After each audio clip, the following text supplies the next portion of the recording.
Hello guys, how are we doing? Today we're looking at the best holds you can have on Hardpoint, and today we're kicking it off with Invasion. Let me know if you have any idea of what map you want next. Plus, obviously this is a first draft. I've never done this before on any Call of Duty, so if there's any sort of positive criticism you can give me to make this better for you guys, more helpful, let me know down in the comments. Now obviously this is going to increase your chances of winning, and it's not going to be perfect. You still have to win your gunfights, but this just gives you the best ability to hold spawns properly and win your gunfights. Now, this isn't a spawn guide video. I'm not going to get into too much depth of what the spawns are, and obviously I'm going to touch on how to block it because that helps. That's part of positioning. But generally speaking, this isn't a spawn guide video. If you want to check that out, feel free to do so. So today we're looking at P1 here on Invasion. You can see this yellow zone is the hard point, and we are going to be a blue team here. So first off, you've got this guy at the top who's on P2 tank, and he's watching the street. And the reason he's watching the street is P2 is over this area here. So he's just making sure these guys can't rotate to this side of the map, because realistically, as soon as these guys get to this side of the map, it opens up the spawns on the other side for you to flip, which you sort of don't want to do at this point. We then also have a guy on the middle tank who's watching over the player on hill, who's number 7. He should be using an AR, as should the guy on the tank, and he's sort of flicking between watching a street and looking over hill. So realistically, he can stay down on the tank until, like, you know, he feels like there's someone being contested. But number 7 is the first guy who should have a sub on the hill, and he's literally just holding a corner, holding an angle, and waiting for a push. Now, number 8 over here is holding Cafe. The old P1 here is his job as a sub to be running around this area here, making sure this guy, number 7, can't get flanked through his Cafe area. It's a very popular spot to sit, to push through, sorry, if you're the red team, so this is the best way in order to do that. Now, obviously, when you get over towards P2, you sort of don't want to pull back a little bit. So moving on to P2 here, you can see that these blue tides, you sort of want these back spawns here. So moving back to where we were, you sort of, say you get 4 down, you don't really want to push back and rotate all the way to Palace. You sort of want to keep these spawns this side of the map instead of here, because Palace gives you crap spawns for the next couple of hills. So moving it here, you realistically want 3 ARs on this hill. One is handy to have mid-tank. It stops the guys flanking, so if these guys are trying to push out and flank and flip the spawns, which they can do so from anywhere around my red cursor, they can't do so because number 8 is here. Number 8 can also watch long street, but he should be able to see anyone, you know, cross into that from this POV.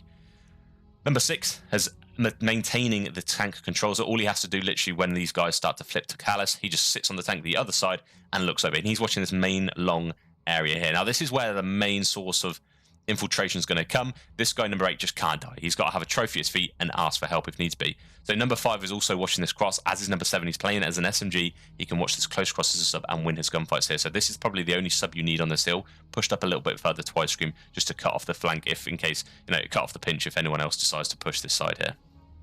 Now let's say, for example, there's a lot of pressure towards the middle side of the map here, and number 8 needs help. Now number 6 can come off the tank, come through mid-cut or dark, and help watch the cross. And this is a nice little spot. He can go from here back to where he was in like 5 seconds or so. Not even 5 seconds, to be fair. And he can just benefit both pushes here. So if number 8 is communicating the fact he's struggling, they're struggling, sorry, and they need help towards middle park, then number 6 can do that and then go back to here, because these two have literally got this one area they need to watch, so it should be perfectly doable. Now, when you pop to P3, you want to maintain the side of the spawns realistically. This is the best way and the easiest way to hold this spawn. Now, this is one setup I like to have. This is if you're playing people who aren't necessarily amazing at the game, because if you guys have seen the spawn guides, to break this hill, you want to rotate all the way around to the left and get the you know, push out the spawns through here. It takes 15 seconds maybe, but it can win you the spawns to the next potential 3 maps. Obviously, the P4 is a little bit wacky, sorry. So on this setup, number 5 is literally just watching his close. He's not dying. He's staying down on the hill, and he's got a sub. Number 7 also has a sub. He's playing inside Cafe. He's making sure that people can't sort of flank the mid side here, so that number 8 dies. And then number 8 and number 6, sorry, number 8 and number 6 are watching the line, because this is where 90% of the time they're going to be coming from. You might get a rogue guy try and flank, but hopefully number 7 should be able to point out, especially if he closes the doors, he can sound hall that, and then he can just look out the windows here and just see if anyone crosses. So number 7 is in charge of holding this area of the map. By the way, these setups are ones I actually do practice in game, so I play like in an XP league and rank play when I'm playing with my squad who know what they're doing. These are very similar to the sets we do have, and they work. We win a fair amount. Now, if the team we're playing against is a decent team and they decide they want to put a little bit more pressure towards this upside of the map here, because realistically they want these back spawns, then this is an alternative setup you can have. So you've still got the number 8 here watching the long line of sight, and realistically he can peek without getting shot and getting a lot of info. So this is where he's going to come into handy here. He wants to stay alive because he's blocking this spawn back here. If this guy dies, it opens up the spawn back gas for red to spawn there. So this guy needs to put a trophy down at his feet, use an AR, and just play his life. He can be playing for info if he doesn't want to commit to a chow. Number 5 is still doing the same thing, literally just watching a close angle with a sub. Number 6 is almost doing the same thing, but he should be able to help front as well. He has to have the ability that if number 8's calling for help, he can pinch this side here and just, help at the fire truck. And number 7 is watching P1, which is where my cursor is currently, and this long street here, just so that they can't get behind him. And from here, this guy can also help if he hops out of blue. He can just look down this line of sight and see if that is required. You have to be flexible. You can't sit here and expect it to work. You need to play off the player's info. If number 8's seeing 4 people stun, 4 people sprinting down the street, number 6 needs to help, and number 7 needs to come and help as well. And then you can regain the position if needs be. Moving into P4, in my opinion, I've actually changed my mind since my spawn guide. I do apologise, but I do think you want these spawns simply because it's so hard to get out of this palace spawn for P5, which is coming up shortly. And plus, if you've already got good side for P3, this is fairly easy to happen. Now, I'm going to talk about flipping spawns and whatnot. I already talked about that, in my spawn guide. So again, if you want to know how to flip spawns and get the best spawn control, feel free to check out that. This is obviously just the best holds. Now, number 6 on the time here is in a very nice little spot. He should have an AR here, but he doesn't really want to peek. This is a 4 AR hill for it to work most efficiently. I'll get into a little guy who can make a little bit of a difference with a sub, but realistically, number 8 is sliding down behind the motorbike. If you've seen that, you know where it is, hiding down behind the motorbike. He can't be seen from anyone this side of park. So number 7 is literally there, playing his life, looking over him. Now, the spawn blocker is number 5. He can't die here. He needs to stay alive up here. He can venture forward a little bit, but as soon as these red teams start falling, and you do want to block these spawns, you want to rotate back to this fire truck or just this general area as a whole and make sure they maintain their palace spawns. But while he's doing that, he can watch long line of sight like this, so that number 7 doesn't have to worry about his flank, and number 6 doesn't have to worry about being pinched from A, S, and D. Number 5 can have that hold down to a T. Now, on the other side of the map, number 8 is holding this line of sight. Now, this is a setup which has worked almost immaculately in the past few times I've used it, so I do swear by this. And number 8 typically has an AR, which is why I say 4 ARs is best. But number 8 is probably the better one to have a sub if needs be. He can lie down in dark, just watching his space. But realistically, this guy's making sure that nobody can flank through dark and nobody can get around to the new set hill, which is over where my red cursor is right now. That's his job, and this is the lane he should be holding. You notice there aren't any gaps here, so that's the logic behind this. You want to maintain a no gap setup.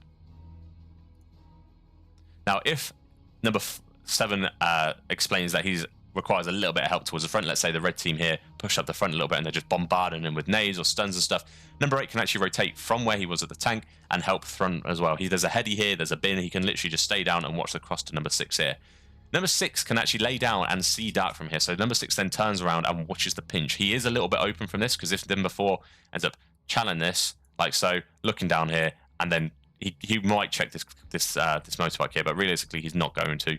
It's a nice setup here, and again, you're not leaving any gaps. The only thing that might happen here is number 4 might get through all the way to here and without anyone being seen. So you only really want to leave this right street if you can guarantee no one's going to be doing that, because that can flip the spawns for the new hill. Now, there's a lot of arrows happening here. You guys can probably understand why. This is a very good hill to hold, and spawns can be a little bit weird. So the main 2 spawns here are Ice Cream and Back Gas.